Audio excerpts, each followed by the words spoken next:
Jinsi ya kutibu kikohozi cha asili na kurejesha sauti bila dawa za dukani. Karibu sana mdau wa Veri Afya. Kupatwa na kikohozi pamoja na kupoteza sauti ni hali inayoudhi na inayoweza kuvuruga shughuli zako za kila siku, iwe imesababishwa na mafua, kupiga kelele sana au mabadiliko ya hali ya hewa.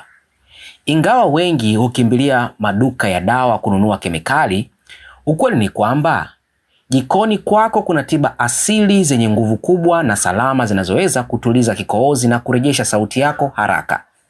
Lengo kuu la tiba hizi ni kulainisha koo lililojeruhiwa, kuua bakteria au virusi na kupunguza uvimbe kwenye mishipa ya sauti.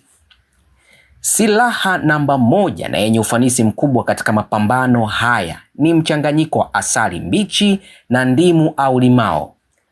Asali inajulikana duniani kote kwa uwezo wake wa ajabu wa kulainisha koo na kuua vijidudu, huku ndimu ikiwa na vitamini C inayolinda kinga ya mwili na asidi inayosaidia kuyeyusha ute mzito kooni.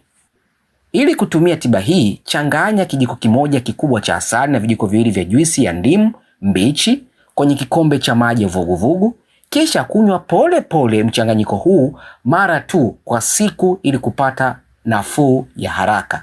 Mbali na asali na ndimu, tangawizi na kitunguu saumu ni viungo vingine vya jikoni vyenye uwezo mkubwa wa kutibu kikohozi na maumivu ya koo.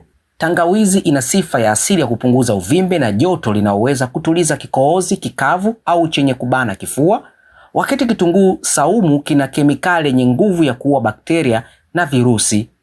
Unaweza kuandaa chai ya tangawizi kwa kuichemsha tangawizi mbichi iliyotwangwa kwenye maji, tafuna kidonge kidogo cha tangawizi mbichi au kitunguu saumu kilichochanganywa na asali kidogo ili kupunguza ukali wake.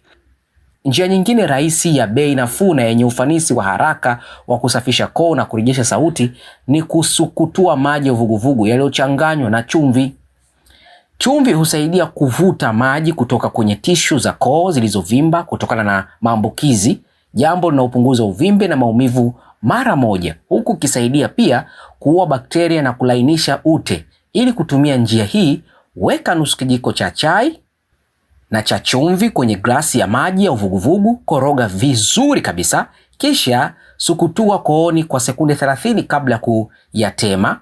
Rudia hatua hii mara kadhaa kwa siku. Ili kuruhusu tabia hizi zifanye kazi na koo lipone haraka, ni lazima kuupa mwili mapumziko ya kutosha na kunywa maji mengi. Kunywa vinywaji vya moto au vya uvuguvugu kama maji, supu nyepesi au chai ya mitishamba husaidia kuweka koo likiwa na unyevu na kulainisha ute, jambo linalofanya kikohozi kiwe chepesi. Muhimu zaidi kwa kurejesha sauti, ni lazima kupumzisha mishipa ya sauti kwa kiwango cha juu. Epuka kuongea kabisa au hata ikibidi ongea kwa sauti ya chini.